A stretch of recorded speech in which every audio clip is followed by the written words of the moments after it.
Mike Brown, the former FEMA director. Joining us here is the former FEMA director. History, I think, was very unkind to you, my friend. Very unkind. Mr. Brown, thanks for being with us. This is Michael Brown Unplugged.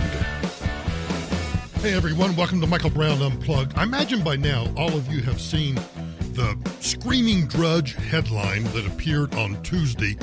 4 in 10 Americans want socialism. And if you clicked that story and read through it, it takes you to a Gallup organization, the polling organization. It takes you to a story that they did in which the headline is 4 in 10 Americans embrace some form of socialism. Here are the numbers, and I want to give you the numbers only because I want you to have a frame of reference about what the story says, but there's something that's really a lot more important than just the numbers. Here's how the story goes. Americans today are more closely divided than they were earlier in the last century when asked whether some form of socialism would be a good or a bad thing for the country.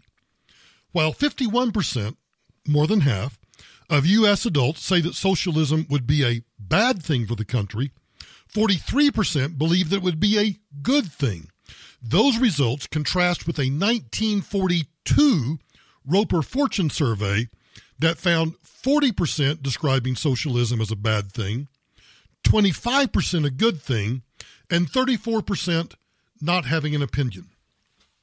Let me sum it up this way, because I know numbers, whether it's radio, podcast, or anything, I know numbers are hard to follow. So just think about this. Let's first talk about the number of Americans, or the percentage of Americans, that think socialism is good for the country. In 1942, that was only 25%. In 2019, that increased to 43%, which is an increase of 18 percentage points. So the trend line, those of you who have listened to me over the years know I love to talk about trend lines. The trend line for those who believe that socialism is good for the country has gone up by 18%, from 25 to 43%. Now, the number of Americans, the percentage of Americans who think that socialism is a bad thing for America, has likewise increased. It has gone from 40% in 1942 to 51% in 2019, which means 11% more Americans than in 1942 believe that socialism is bad for America. So the trend line for both of those, both who think socialism is good, that trend line is increasing, and those who think socialism is a bad thing, that trend line is also increasing. The number of Americans that held no opinion, they were just, I don't know whether it's good or bad. In 1942, 34% of Americans had no opinion about whether socialism was good or bad for the country. In 2019, it had dropped from 34% down to 6%. That is a drop of 28 percentage points. So that is the only trend line that has decreased from 1942 to 2019. The good news in the Gallup poll is this. More Americans, a plurality, 51%, or actually a majority, 51%, not a plurality, 51% of Americans still believe that socialism is a bad thing for America. But those who believe that socialism is a good thing for America is creeping ever so straight up to 43%. Forget the numbers, though. I want you to think about the numbers in a different way. And I want you to think about these numbers in terms of the whole concept of progressivism and how progressivism is all about, over time, fundamentally transforming this country. Now, we're told, those who want to focus, for example, on climate change, or remember yesterday, the Guardian said it was now going to be called a climate crisis or a climate emergency. Whatever you want to call it, climate change, climate emergency. What you have is you have a normalization so that we have been told every decade that we're either in a cooling period, a warming period, and then they get down and Al Gore tells us that, within X number of years, there will no longer be any skiing in the Rocky Mountain West. Or Alexandria Ocasio-Cortez tells us that we only have 12 years. Why do they do that? Because, first of all, you have to, in terms of progressivism, you have to start convincing people to at least think about the issue. Now, back in 1942, with only 25% of Americans thinking that socialism was a good thing, and 34% of Americans having no opinion, leaving 40% thinking it was a bad thing, those were numbers to be expected. But the whole idea behind progressivism is to normalize the conversation so that we are no longer just, well, yeah, doesn't everybody know that socialism is bad? No, over time, you normalize the conversation so that people start being more willing to talk about socialism.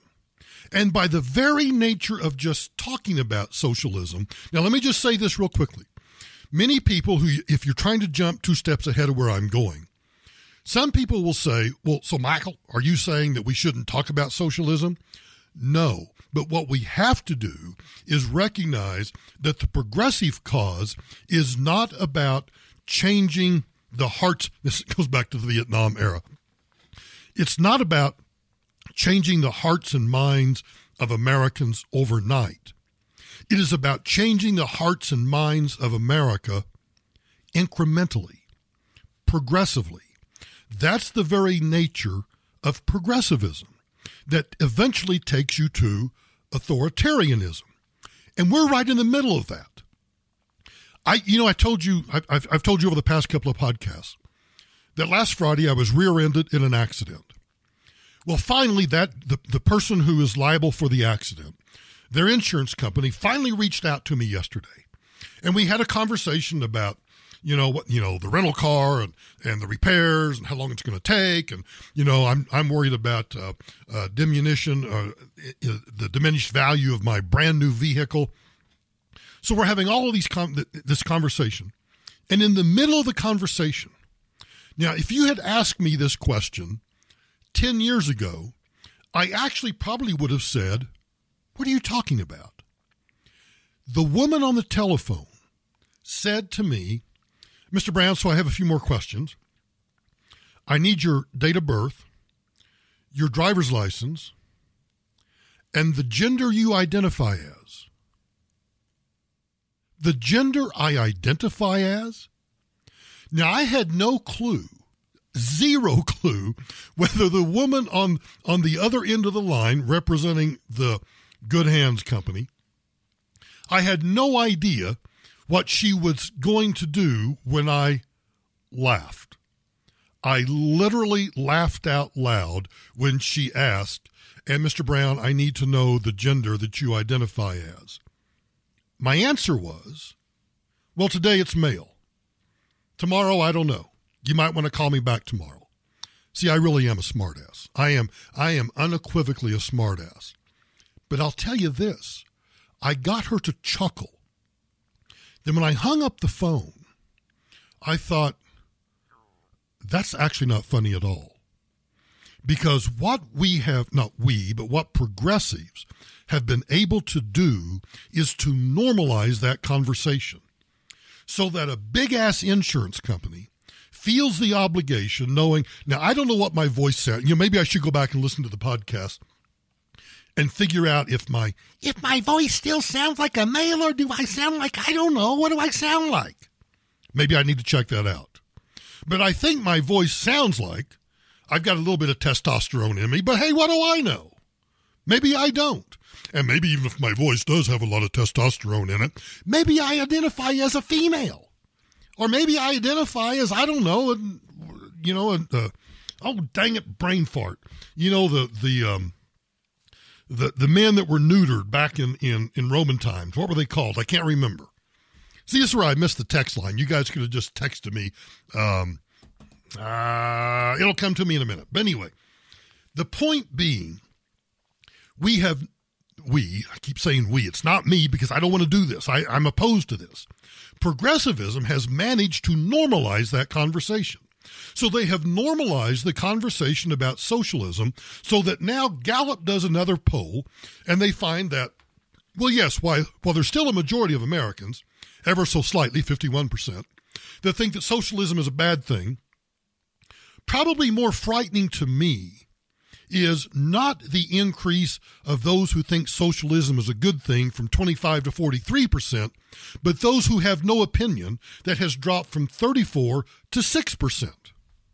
Meaning that you and I, assuming that we can change only a small portion of those who think socialism is a good thing, we have a 6% percentage of the American population that we can continue to work with to convince that socialism is a bad thing.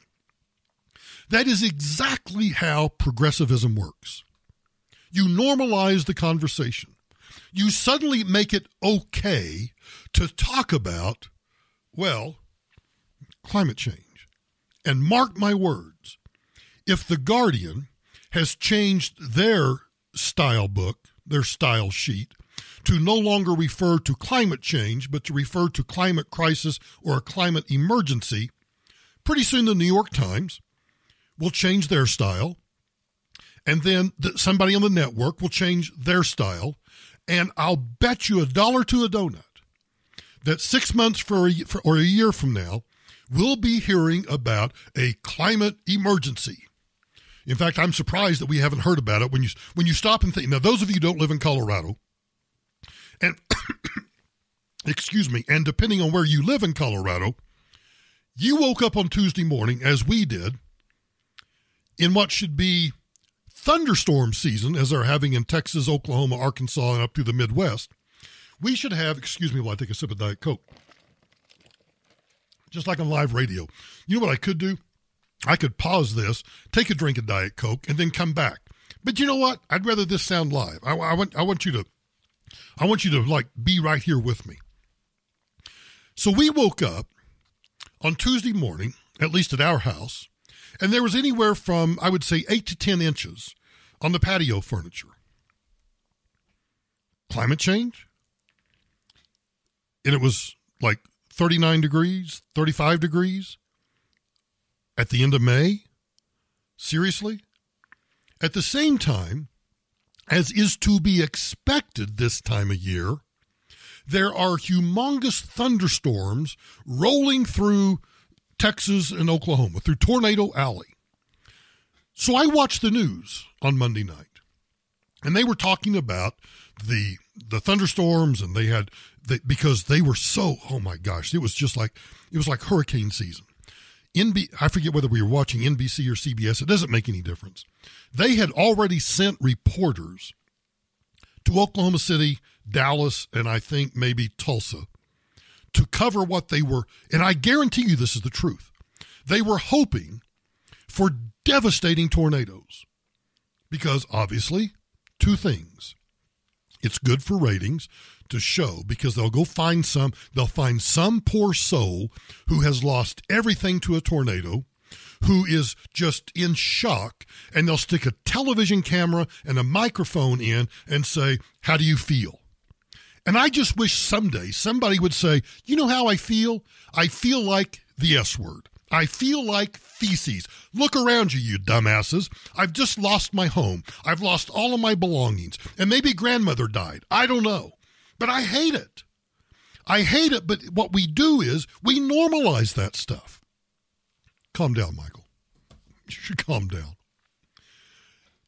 Back to the whole point about socialism. And it's about the progressive movement. You normalize things. So we'll be told that it's because of climate change that we now have, and I think on Tuesday, the temperature, when I was doing the podcast that morning, the temperature was still only maybe in the upper 30s.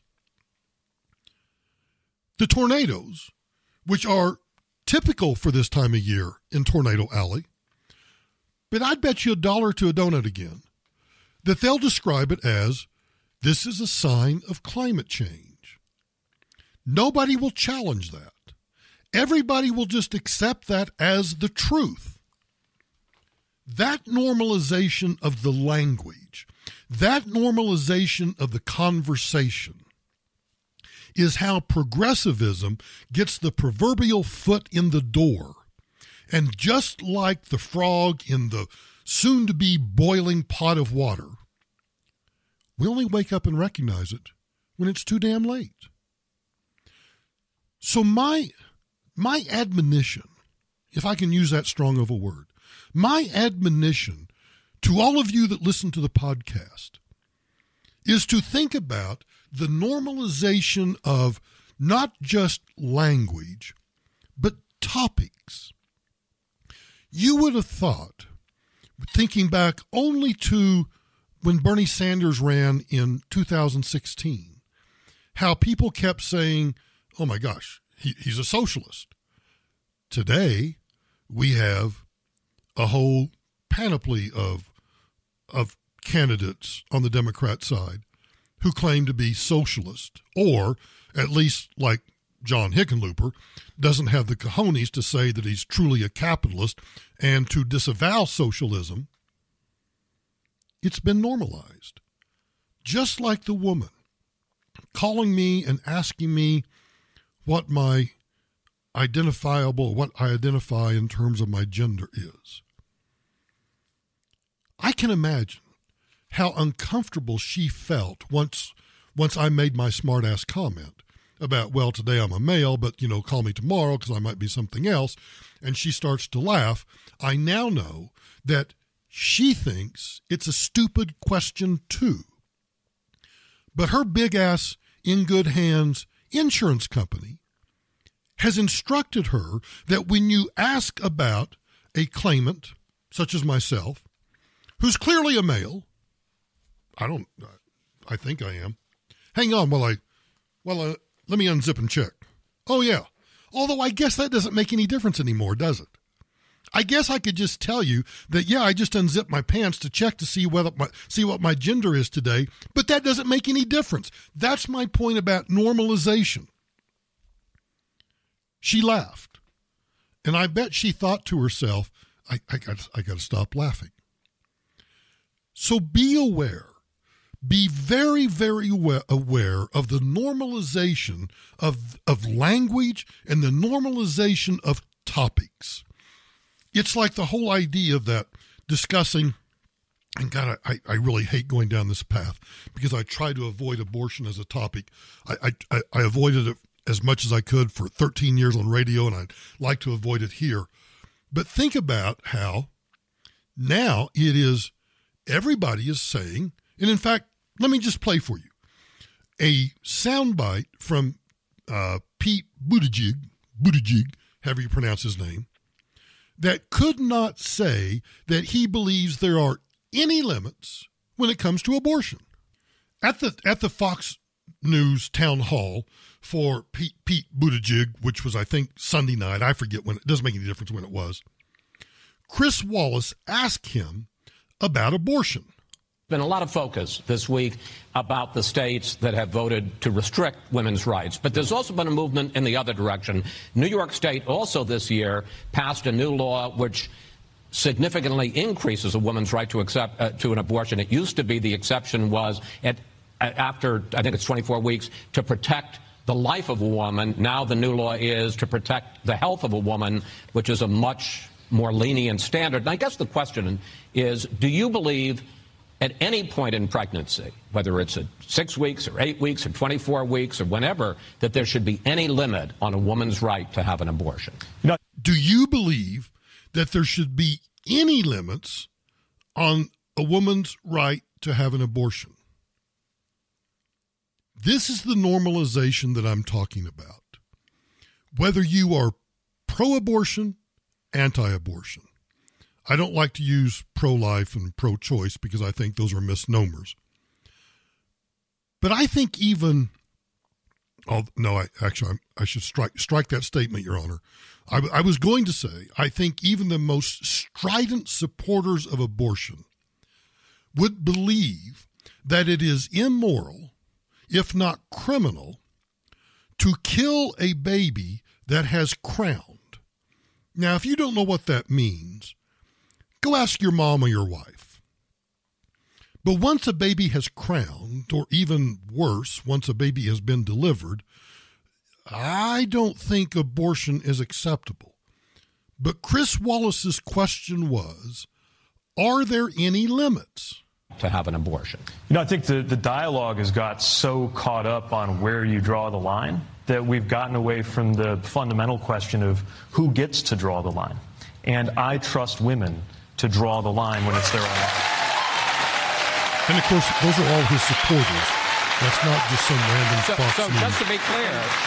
just to be clear, you're saying that you would be okay with a woman well into the third trimester deciding to abort her pregnancy? Look, these hypotheticals are usually set up in order to provoke a strong emotional... But in fairness, it's not hypothetical. There are 6,000 women a year who get abortions in the third trimester. That's right, representing less than 1% of cases. I know, but let's take pregnancy. Let's take ourselves in...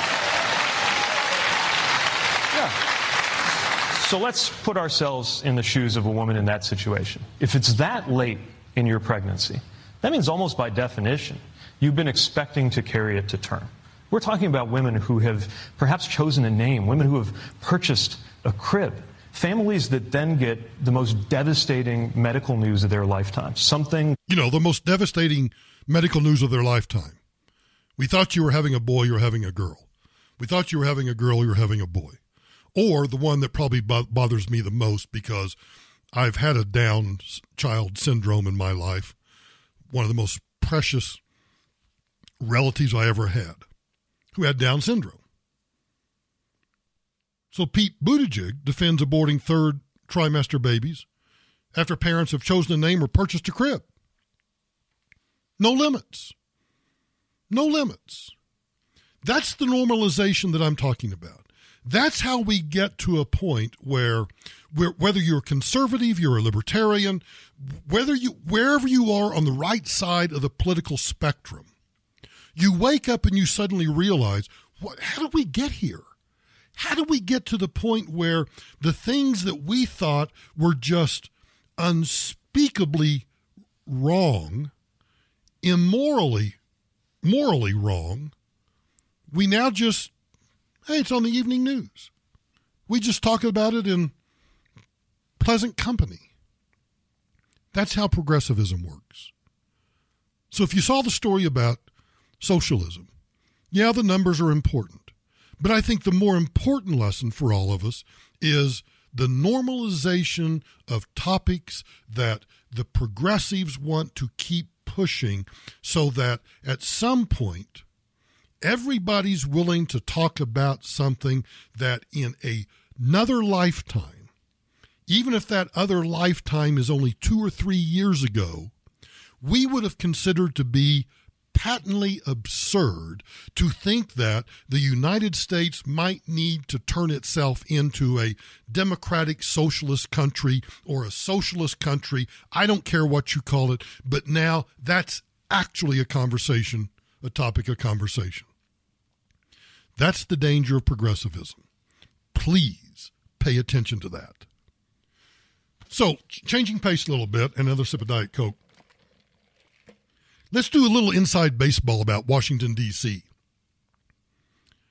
As you may or may not be aware, the House Judiciary Committee, chaired by Jerry Nadler from New York, the Democrat, has issued a subpoena to Donald Trump's former White House counsel, Don McGahn, to appear before the House Judiciary Committee to testify about his conversations with the president regarding pretty much anything and everything.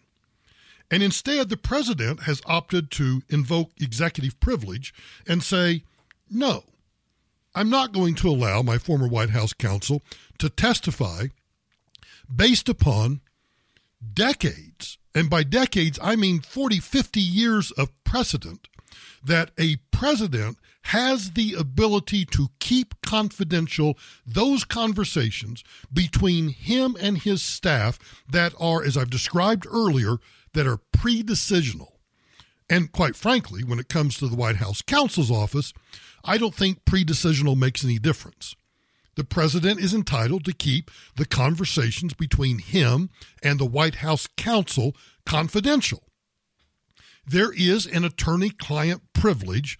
It may not be between the White House counsel and the president individually, but there is an attorney-client privilege between the White House counsel and the White House, meaning the executive branch. So here's what the House Judiciary Committee did. They issued a subpoena. Don McGahn was instructed, as I was when I was trying to testify before Congress back in 2005, 2006, I was issued a subpoena. But I showed up. I showed up because I did not want to be in the position of anybody saying, well, Michael Brown, the former undersecretary, refused to comply with the congressional subpoena. No, I was there. I just wasn't going to testify if the White House had invoked executive privilege. Now, in this situation, the White House counsel has refused to even show up. Now, I don't think that's really makes any difference. I don't think it's a tactical error. I don't think it's a strategic error. I don't think it's a foul. I don't think it's anything. I think it's just the former White House counsel, Don McGahn, saying, hey, I know you guys issued me a subpoena, but the White House is invoking executive privilege, so I'm not going to show up and testify. How does that get resolved? Very easily. We have a third branch of government called the judiciary. Yeah, judges. So if they want to issue a subpoena, Don McGahn wants to not show up because the White House invokes executive privilege, and now you have a clash of legal issues. Let's just make an assumption here, a lawfully issued subpoena, a lawfully invoked executive privilege against the White House counsel testifying. That is a legal issue. That is a legal conflict that can now be determined by the courts. But that's not what the Democrats want. The Democrats just can't let the Russia thing go. The Mueller report clearly was not the gotcha moment they wanted it to be. So now what are they doing? Well, they're now spinning their wheels trying to find a way to make something stick to Trump because they know they've wasted years on this hoax, and if they can't find a way to make it real, they don't have anything to run on in 2020, particularly if the economy continues to boom as it has. But Congressman Doug Collins, who is the ranking member of the House Judiciary Committee, spoke truth to the chairman. Now, I want to give you the layout because I just love this kind of stuff. I thrive on just telling you the gory details like this. When you're the chairman of the House Judiciary or of any committee, you sit in the middle of the dais. So you are front and center, and you have a plaque up front that says, Chairman Nadler. Oh, everybody likes to be called Mr. Chairman. The ranking member, in this case a Republican because the Democrats control the House, sits right next to the chairman. I mean shoulder to shoulder. The only difference is the ranking member has a little kind of pointed part of the dais in front of him. And the ranking member is he's just like everybody else, and he just has the same old front in front of him that everybody else has. Well, at the McGahn hearing, Doug Collins nailed the Democrats for what I believe is the real reason that they want to question the White House counsel. And remember, I do not believe for an instant that the White House counsel is under any obligation to testify if it has to do with conversations between him and the president regarding policy issues or, for that matter, what they're having for dinner. That's protected by executive privilege. Here's Doug Collins. Thank you, Mr. Chairman, and thank you for all that have gathered here again. Here we go again. The theater is open, and the summations are coming in. I love it. The theater is open. Welcome to the circus. In fact, right now we're again running over the norms of congressional oversight. We're dabbing at the edges of rubbing roughshod on the Constitution, asking for things that we don't. But I am glad about one thing. I'm glad that the chairman read into the record today the Mueller report. I'm glad that he quoted, as he said, this is a quote directly from the Mueller report. I just wish my chairman would actually go read the rest of it that he has been offered to read, which he has chose not to read. But he did leave out one thing. He left out something in the Mueller report from just now. He read McGahn's testimony beautifully, did everything right, but he left out what he doesn't want to have to come back to, and the frustrating thing that has brought us here again and again and again, and that is the conclusions. There was no collusion. There was no obstruction charge. There's nothing here. After 2 years of doing this, we can read it in. You can talk about how you don't like it. You can talk about what you would like to ask. But at the end of the day, it's interesting. We'll read in the quotes that make the headlines, but we're also not going to read in the bottom line of what was actually concluded. And what's funny to me, if you could see this video, Jerry Nadler, the chairman, the Democrat chairman of the House Judiciary Committee, is sitting with his head in his hand because he knows that what Doug Collins is saying is the truth. You see, the unredacted report, the unredacted version of the Mueller report, is in a SCIF, a secure compartmentalized information facility. That's where documents that are sensitive, top secret, special compartmentalized information, the nation's top secrets, are kept in SCIFs. The unredacted Mueller report is in a SCIF. So anyone who goes in sits with someone and is allowed to read it, but that person is observed so that they can't mark it, they can't do anything. In fact, I don't even think they're allowed to take notes. All they're allowed to do is read. I'll give you an example. When the CIA would come and brief me, they would come with the PDB, the Presidential Daily Briefing, big honking notebook that the CIA director every morning would give to President Bush. Well, my briefer would come to me, just like in the movies, with a briefcase that is chained to his wrist. I was allowed to sit and read, but only in the presence of the CIA briefer. I couldn't say to him or her, hey, leave my office or leave the SCIF while I read through this. No, because they wanted to make certain of two things. One, that I didn't change or alter anything. Two, that I didn't take out any pages. And I think there was a third reason, but not regarding that. The third reason was they wanted to be able to answer any questions I might have. So Doug Collins has just nailed the chairman for not having read the entirety of the report. Democrats are here trying again. The Mueller report concluded there was no collusion, no obstruction, because the report failed to provide damning information against the president. The majority claims we need to dig deeper than the 2 years of investigation conducted by what is considered a prosecutorial dream team, because that probe ended without criminal charges against the president or his family. The special counsel closed up shop without giving Democrats anything to deliver to their base. Now the Democrats are trying desperately to make something out of nothing, which is why the chairman has, again, haphazardly subpoenaed today's witnesses. That move, though, has actually ensured the witness will not testify. You know, this is becoming a pattern. It is a pattern. It is absolutely a pattern. And it has to do nothing with the truth. It has everything to do with what the coverage in the media will be. Because the coverage in the media will be very simply this. Because unlike most Americans, you've listened to me over the years. You're listening to this podcast. And so now you know what executive privilege is.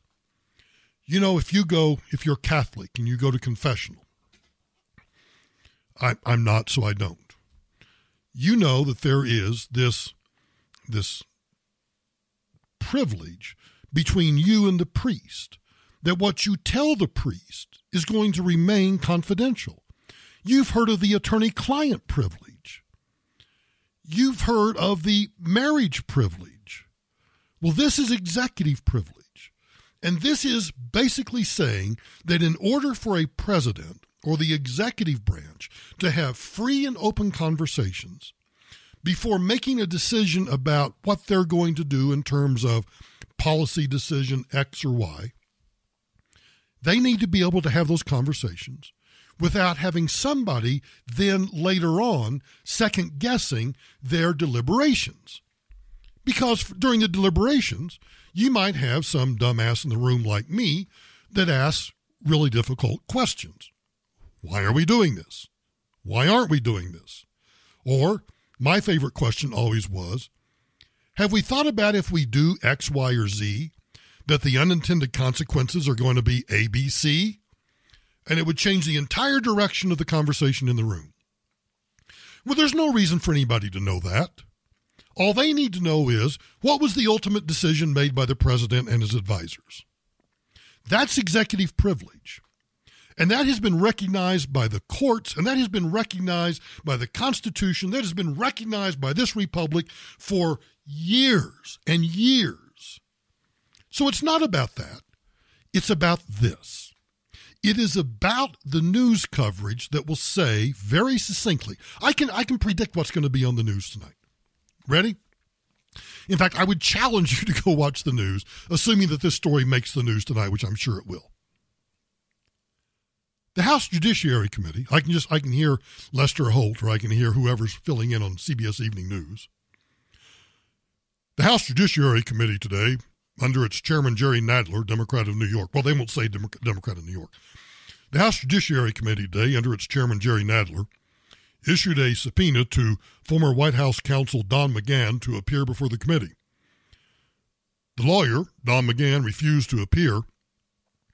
And so, what's this White House hiding? They must be hiding something.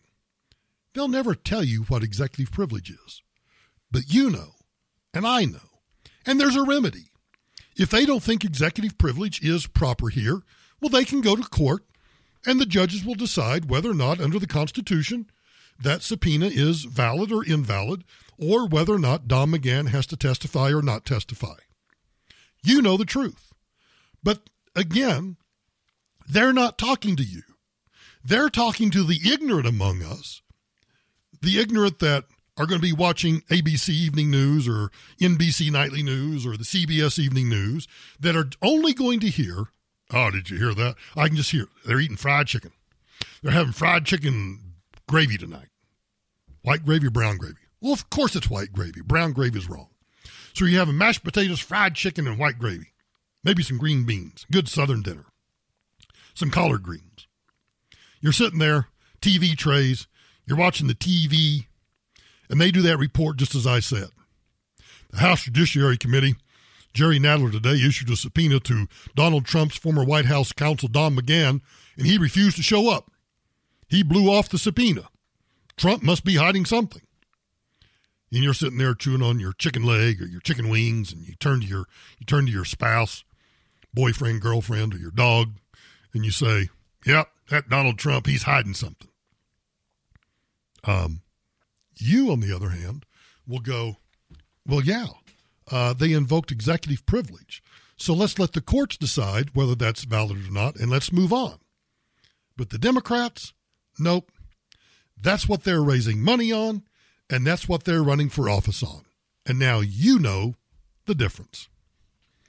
Okay, moving on.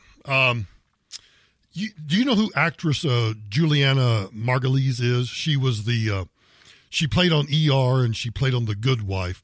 Well, she was on The Late Show Monday evening to promote her new television show, The Hot Zone. Yeah, The Hot Zone. I'll have to ask Mr. Toto about that.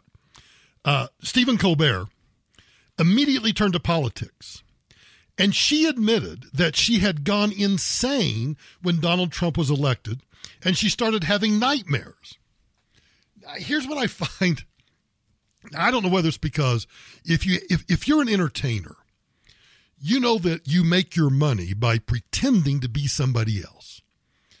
And I forget whether it's right brain, left brain, and I don't know. It doesn't make any difference. But whatever part of the brain that makes you kind of artsy-fartsy, well, good for you. But I actually live in the real world.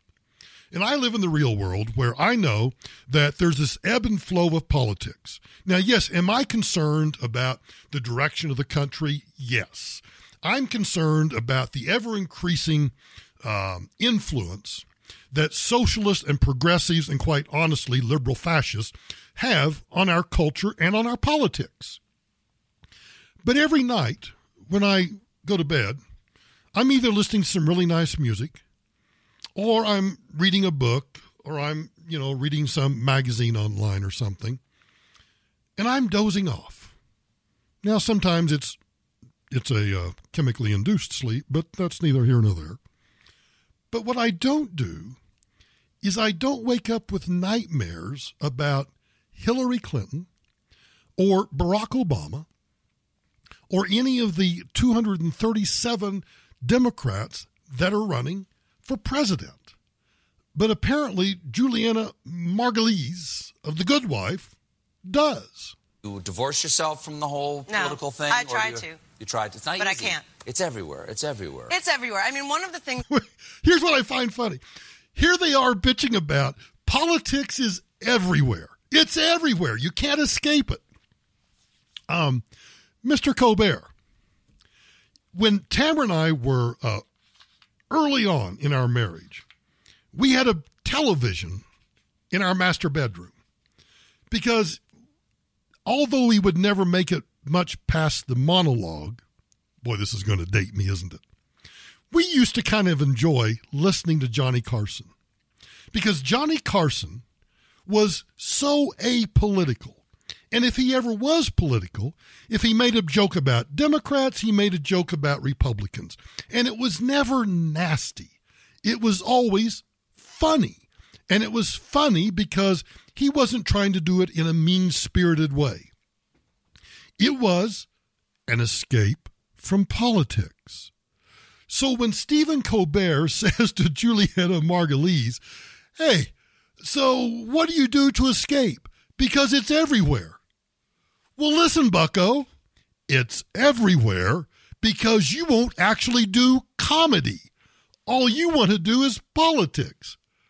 I think that's the very definition of cognitive dissonance right there. Let me back this up because this is sometimes these are just too good to be true. Think about how stupid and what a lack of self-awareness there is here. From the whole political thing? I tried to. You tried to. It's not but easy. I can't. It's everywhere. It's everywhere. It's everywhere. I mean, one of the things I'm sorry. It's everywhere. It's everywhere. Yes. And you guys are part of the problem. Stopped doing was I do not read the news at night because I was waking up in the middle of the night from nightmares of just screaming. I had one dream. Do you really believe that? Do you really believe that she woke up in the middle of the night having nightmares because Donald Trump had been elected? I remember thinking when Barack Obama was elected that his admonition when he came out and said that he was going to fundamentally transform America, it really worried me. It truly did worry me. I never once had a nightmare about Barack Obama. Barack Obama never lived rent-free in my head. Not only did he not live rent-free, he didn't even have a lease. I think Donald Trump is living rent-free in every Hollywood dumbass, with maybe the exception of those 4 or 5 that we've identified as actually being conservative. I know. You've read my dream diary. Well, I was in a boardroom. There was a long table, and it was just the guy who's in the Oval Office right now sitting there. And I walked in, and I was screaming, don't you care about the next year? I mean, I was going crazy and screaming at him and yelling, and that was 2016. And I woke up in a sweat, and I went, oh, my God, I've gone insane, and I have to stop reading the news at night. Oh. So I read the New York Times in the morning. Yeah. I listen to NPR. I know I'm such a New Yorker, but that's what I do because I want to be informed. And then occasionally I'll watch PBS NewsHour. Occasionally because I want to get yourself to go to sleep, just to get you right. But no. I just find that hilarious They are truly so lacking in self-awareness. Politics is everywhere. Well, yeah, because we can't even watch the late-night shows without it being political.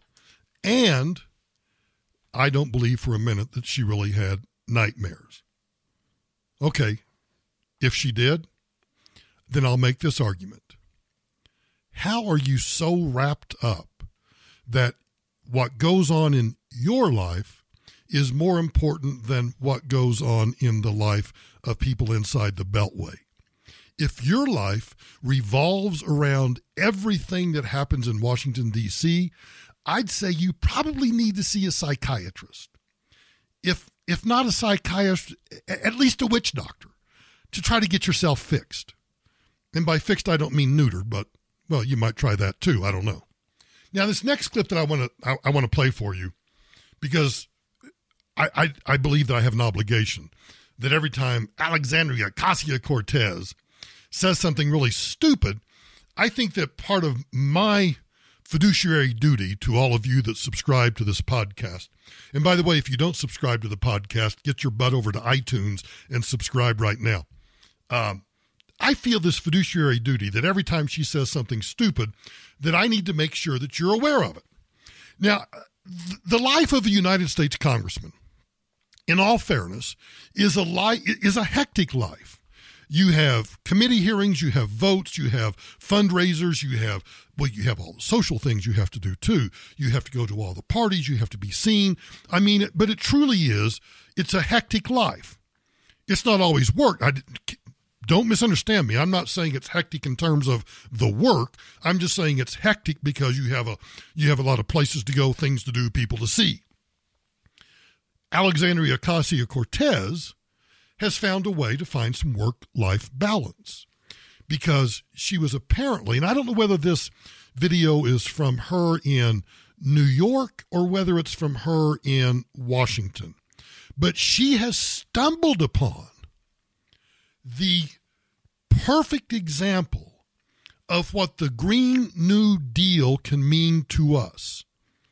But there's a big problem.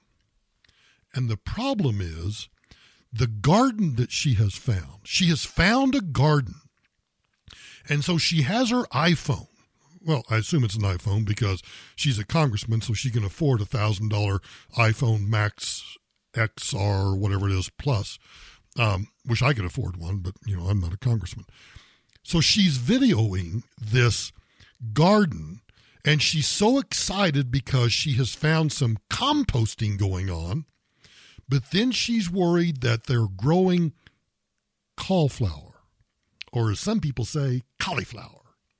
And she says that the growing of cauliflower is a colonial approach to vegetables. There's an approach to vegetables? I thought the approach to vegetables was you put the seeds in the ground, you fertilize it, you water it, you pick them, you eat them, you poop them. That goes back in the ground. I thought that was the life cycle of a vegetable. Or if you don't grow your own, you go to the grocery store, you go to the vegetable section, you pick them up, you look at them, you squeeze them, you pinch them, you do whatever, you throw them in the basket, you bring them home, same thing. You eat, you poop, you recycle. But hey, I didn't know. Apparently there's a modern way to do it, and there's a colonial way to do it. Also, check this out. What are those, begonias? I don't know. What I love, too, is growing plants that are culturally familiar to the community is so important. If you look all the way back there, that looks like composting. It looks like they've got composting going on, which is so awesome, too, because composting is really hard to do in a neighborhood like this. We just don't have the pickups and the ease of it that a lot of other communities have. So that's really how you do it right. That is such a core component of the Green New Deal. Composting, such an important component of the Green New Deal. I thought it was, composting, recycling bovine feces. Having all of these projects make sense in a cultural context. And it's an area. A cultural context. Here's a United States congressman walking around talking about, I saw some composting. They're growing vegetables. That is so important to the Green New Deal. That and we get the most pushback on because people say, like, why do you need to do that? That's too hard. But when you really think about it, when someone says that it's too hard to do a green space that grows yucca instead of, I don't know, cauliflower or something, what you're doing is that you're taking a colonial approach to environmentalism. And that is why a lot of communities of color get resistant to certain environmentalist movements, because they come with a colonial lens on them. And it should be no surprise that that sometimes a lot of these projects don't work out occasionally, because they don't work out occasionally because they have a colonial approach. And that's why people of color and minority communities don't like to garden, because it reminds them of colonial times, I guess. This is the dumbassery of the Green New Deal. This is the dumbassery of Alexandria Ocasio-Cortez. Growing cauliflower is a colonial approach to vegetables.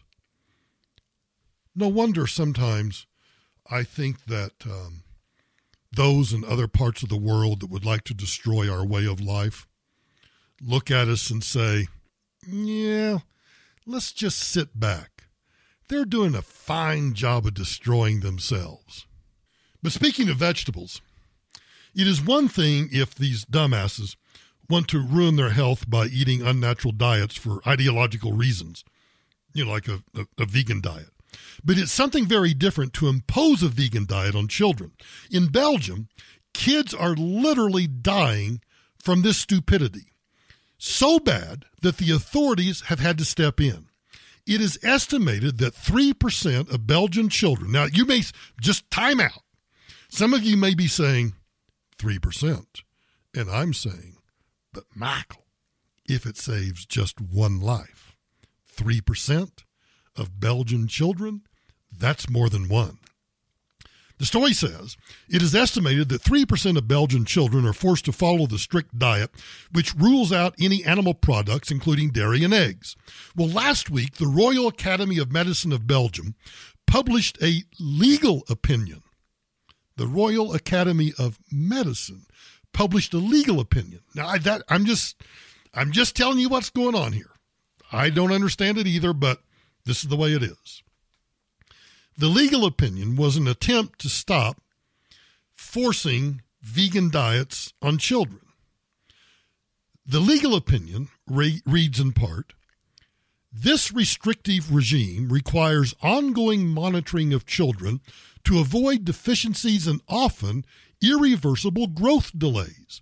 It is unsuitable for unborn children, teenagers, and pregnant and lactating women. Wow. Pediatrician George Casimir, who led the commission and that wrote the report, says that such a strict regime would now legally qualify as non-assistance to a person in danger, a crime in Belgium which carries a sentence of up to 2 years plus a fine. According to the doctor, quote, when we are children, the body manufactures brain cells. There's a joke in there somewhere, but I can't think of it right now. When we are children, he writes, the body manufactures brain cells. This implies higher requirements for protein and essential fatty acids. The body does not produce them. It must be brought in via animal proteins, which I guess when you think about it might explain why but some of these dumbasses like that are on, and if you're on a vegan diet and I just called you a dumbass, well, I'd say I'm sorry, but I'm not. But this legal opinion, remember, when we are children, he writes, the body manufactures brain cells. This implies higher requirements for protein and essential fatty acids. The body does not produce them. Those must be brought in by animal proteins. We are talking here about stunted growth and psychomotor delays, undernutrition, significant anemia. Some developments must be done at a specific time in life, and if they are not done, it is irreversible.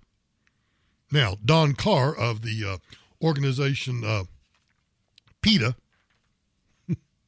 counters that this science stuff is a load of ignorant codswallop. You don't know what codswallop is? Look it up. CODSWALLOP,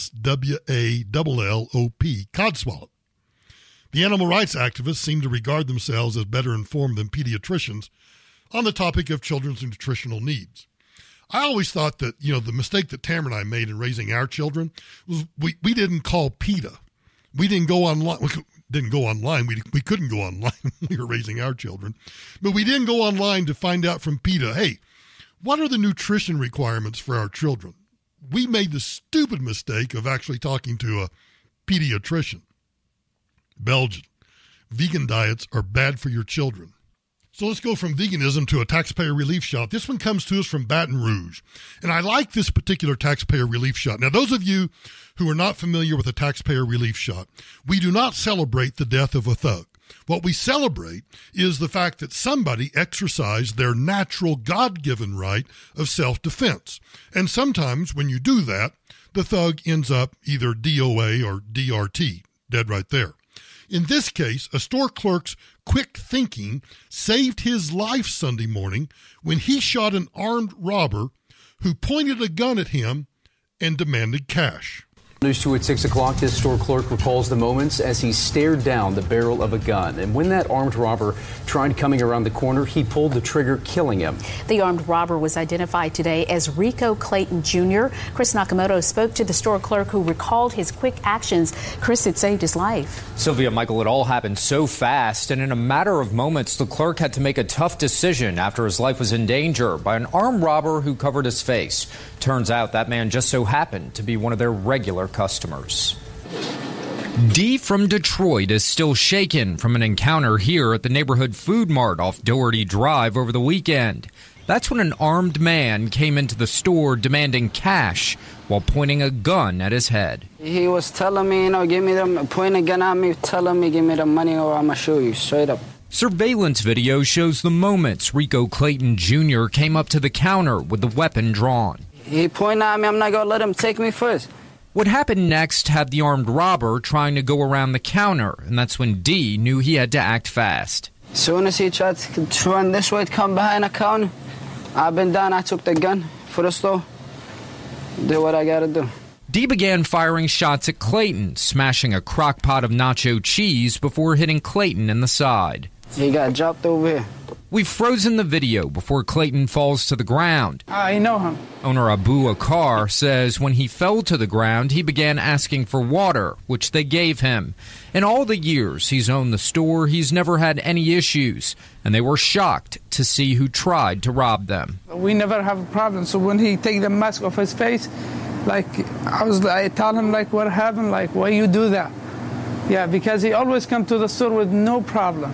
Clayton was taken to the hospital where he died, according to Baton Rouge police. This is a classic taxpayer relief shot. Now, I always love local reporting. Did you pick up on that? You don't see it in the video, but the robber, who's apparently a frequent patron of the store, pulls out his weapon, pulls out his handgun, points it at the clerk. The clerk backs off, and then the robber goes around, if you can imagine, the aisle with all the candy and everything in front of it, in front of the bulletproof glass, which the window was open. And then the robber runs down that part of the front and then starts to jump over to go around behind the counter. And that's when the clerk pulled out his concealed carry weapon, fires the shots that eventually kills the robber. But I love the local reporting because in the video, it shows that one of the bullets from apparently the clerk hits a pail, a bucket, pan, whatever, of nacho cheese, and you can see the nacho cheese go flying. And for whatever reason, the Baton Rouge television station, WBRZ, Channel 2, the ABC affiliate, has to make sure that its viewers see, hey, and watch, when he shoots, yeah, it hits the nacho cheese pan. Cool, right? Cool. Man, oh man. I say this is a classic taxpayer relief shot because here you've got a gun in your face.